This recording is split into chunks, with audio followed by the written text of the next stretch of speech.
கோகுலவாசிகள் மழைக்கடவுளான இந்திரனுக்கு நன்றி சொல்ல ஒரு பெரிய யாகம் செய்ய தயாரானார்கள்.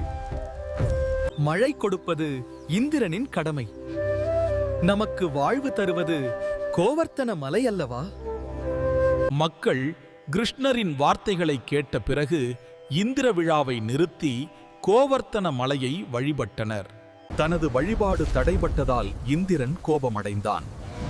கோகுலத்தை அழிக்க மழையை ஏவினான்.